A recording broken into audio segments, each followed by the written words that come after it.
This is a 2024 Ford Bronco. I'm broke, and this is why.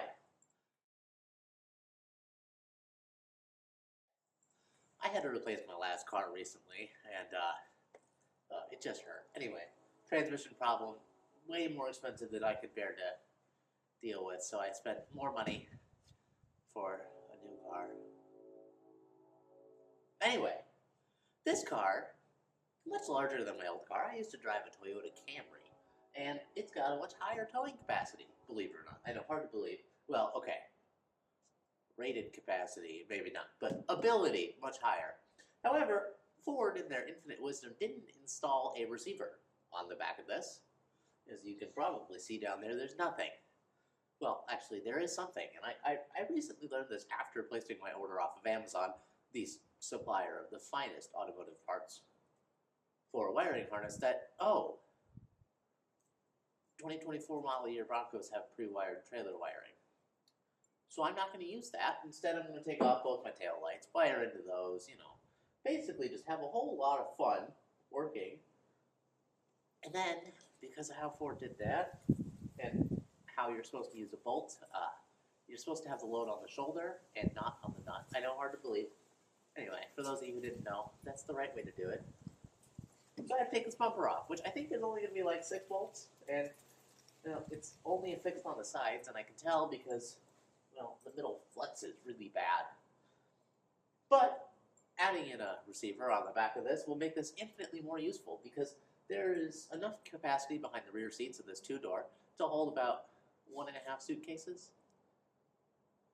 Yeah, it's not really that great. And then you fold down the rear seats, and it's kind of like an old school CRV. There's a ledge, and so you have about 2 feet worth of flat space right here, and then you have to lift up another 4 inches to get the rest of the stuff in. It's not as wide as a truck bed. I didn't want a truck because this is a lot shorter than a truck and a lot more navigable. As a college student, that's something I actually have to worry about. Terrible, I know. And I got this. I really like it.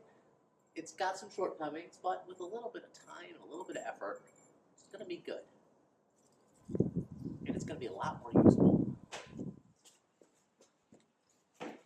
In my infinite wisdom, I decided that I was going to wait until the only day that I had off this week to install this, and Amazon still has not delivered my package. So, rather than wait for confirmation that I'm actually going to get that package today, I'm just going to take the bumper off, because I need to take the bumper off anyway.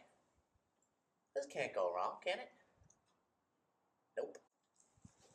And of course, in the fashion of somebody who likes to pretend like he does stuff, my toolbox stays in my car. I am truly a professional. You can tell, because it says professional right on it.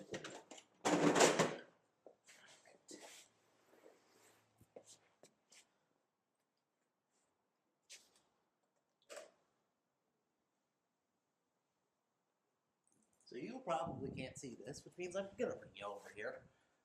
Looks like there's about 6 bolts to hold this on, 3 on either side, and like I said earlier, this bumper flexes terribly in the middle, so I'm pretty sure it's not held in at all. I'll show you that in a little bit.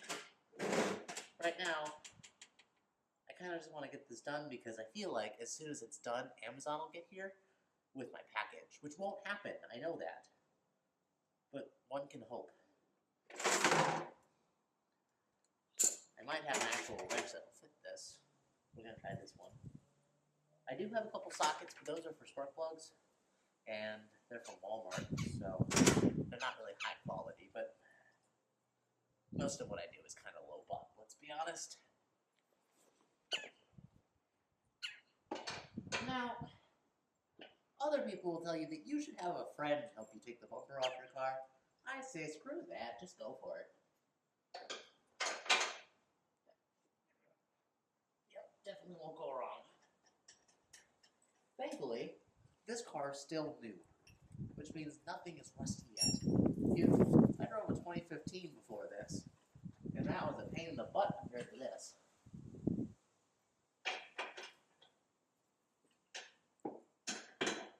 That's a different size. This one's not, though.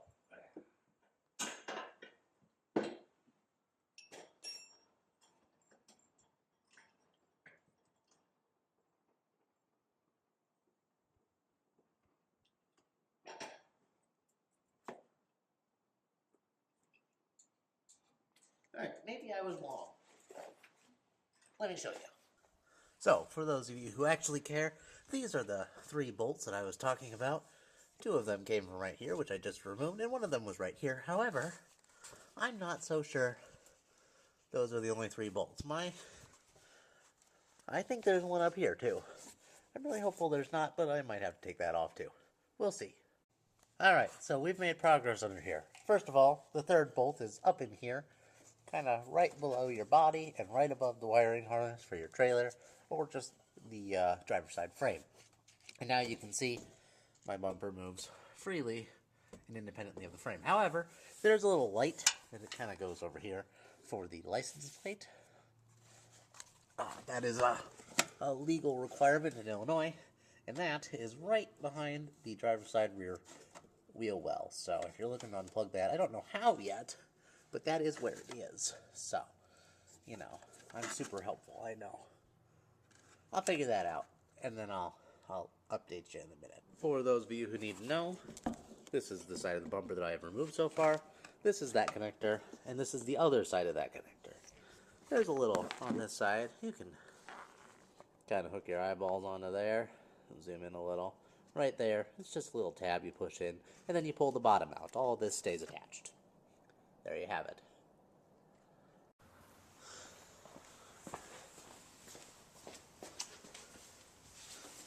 So now that this bumper is held on by hopes and prayers, I'm going to take it off. And I was correct, it is held on by a grand total of 6 bolts. 3 on either side. There is no support at all in the middle, so maybe don't trust it with anything that is even remotely vital.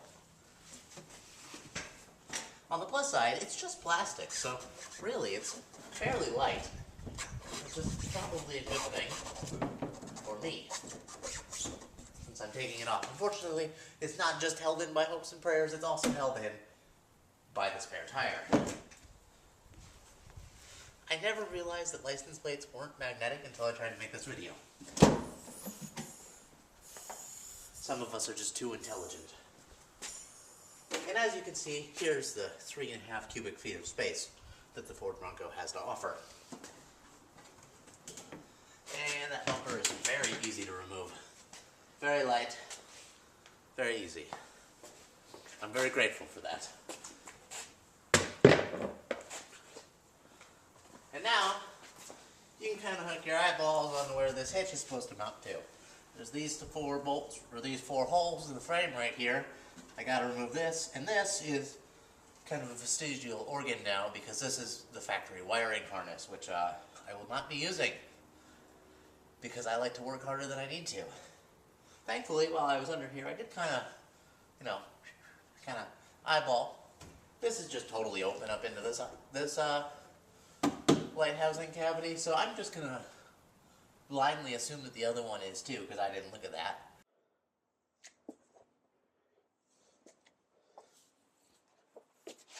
Now, in the interest of being the worst YouTuber known to mankind, well, first of all, I'm just going to move that on the fly, right? It'll be fine. Certainly won't cause any problems or look weird. Anyway, I've gone ahead and removed the factory trailer wiring harness from up in this metal box. And the way that it's hooked on is there's just a little plastic clip that I totally butchered by hammering out. And then that. I don't have an adapter for that. I don't plan on buying an adapter for that, and I'm just going to pretend like that doesn't exist, because I like to work harder and not smarter. Instead, we're going to find somewhere to tuck this, probably up along this frame, or maybe with the other wiring harness behind the frame, right about there. That way, I can say that I definitely didn't break anything. And then, if I ever want to pay the dealership to unlock the software capability of having a true brake controller, I can pay $500 or $600 to have that done. Which I probably ever won't, because I think this is rated to tow at max 5,000 pounds, which is the legal limit that you have for a Class 2 trailer, which only requires a 4-pin connector and not a 7-pin. I'm not a lawyer. Do not take anything that I say as legal advice, because I don't know what I'm talking about. Anyway, we're going to take this off now. Have a whole bunch of metric wrenches, and I'm just going to guess that this is the wrong size, but I'll take it anyway. Oh, I was close. I was only one size off. I am really bad at guessing sizes on metric, but I'm a lot better at guessing on SAE units. And I think that's just due to practice, because I pretty much always use SAE, and I pretty much never use metric. I don't know if I'm the only person who has that problem. Probably not.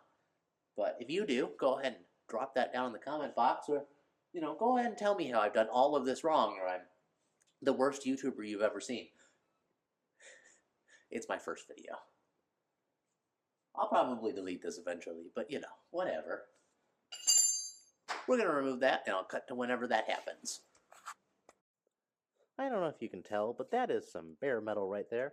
Removing that piece, well, first of all, I forgot to leave that bolt in whenever I started to remove this one, so it just kind of pivoted, and then it scratched on the front and the back. Basically, I'm going to go get a can of Rust-Oleum, kind of over top of that and pretend like I didn't see that. Thank you, Derek from Vice Grip Garage, for that advice. And then we're going to wait for Amazon to show up, because I can do absolutely nothing now. Yay! Alright, so thank you to the advice of my favorite YouTubers on the internet, Pole Barn Garage, Derek from Vice Grip Garage. I think it's Dalton from Pole Barn Garage, my apologies. I don't know what's going on. We're going to do this the wrong way and pretend like it's fine. Just kind of scuff up the surface there a little bit with this here metal brush. Very useful for a lot of stuff, actually. You'd be surprised. And I got the only can of black Rust-Oleum that I could find, a can of flat black that, I don't know, spray paint expired, but this can's probably about 5 years old. So it's probably not good anymore, so I'm going to use it anyway. And we're just going to pretend like it'll keep the rust away whenever I install this hitch, or this receiver, sorry. I'm going to try to not get any on the muffler or in my car, but I really don't want to have to smell the smell of burning paint. And I don't want to devalue my car any more than I already have, I mean, really.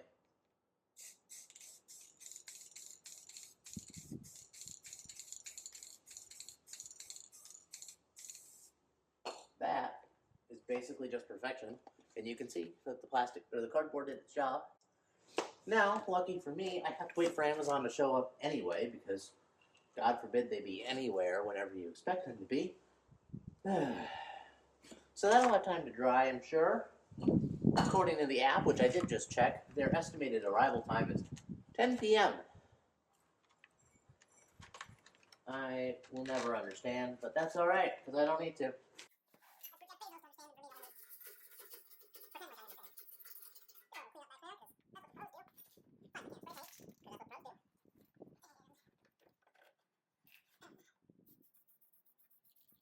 Good enough. Beautiful. And by beautiful, I mean really not that great, and I'm glad I used cardboard because there's a lot of overspray. Alright, and I still have paint left. Beautiful. So this should dry to be a completely different color and texture than the rest of my frame. But as long as it doesn't rust right away, it'll be fine. I also, while I was in the basement, looked for some zip ties to reuse these factory clips, and I couldn't find any. So I'm probably going to have to go back to Menards and find some. That'll be great.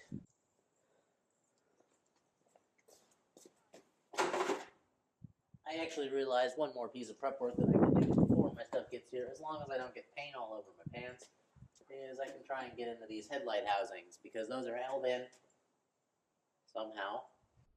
Okay, here's the deal. I'm going to spare you the boringness of me yapping while I do this. Basically, the screws that I thought were screws were not screws, they were fender clips. I talk about the taillight on my old car, and ultimately we get the taillight open. It's not off, it's just open. That was 22 seconds, and now you know the whole gist of that clip. I'm going to fast forward through that.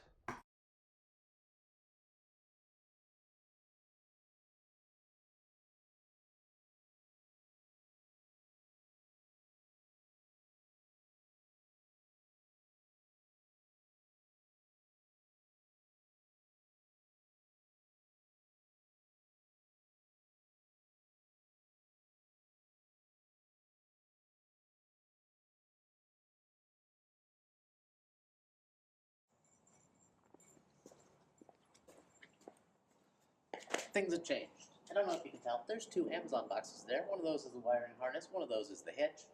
We're just going to install those. You're going to get to watch. Probably going to time-lapse this because otherwise it's going to be boring to watch me try and figure out how to do basic stuff. Yeah. Honestly, the Rust-Oleum doesn't look too bad on the frame here, which I'm not sure you'll be able to see that around the tailgate, but even though it's not glossy, it kind of still blends in because it's black. Basically, you can't even see it. Yep. I'm going to keep telling myself that until I believe it. So, this is my wiring harness. I can tell because this one says it's a trailer hitch receiver.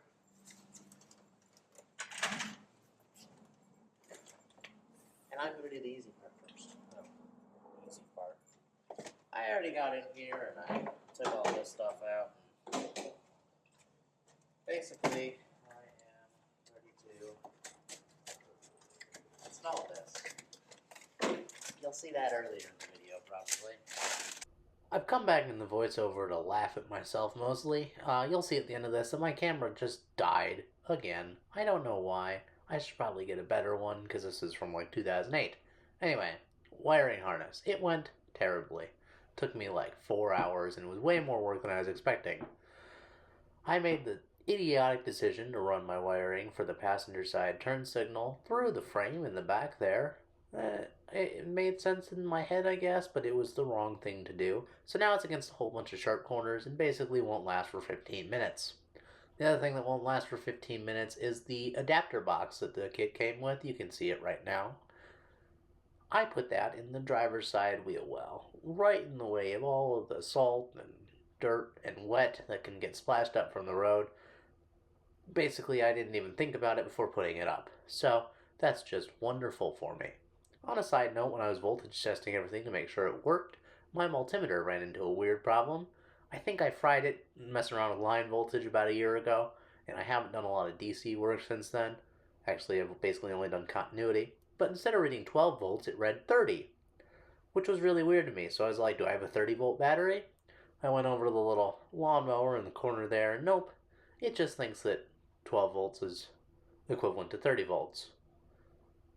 Now, let's go ahead and cut away back to the final product so that you can see what it's supposed to look like.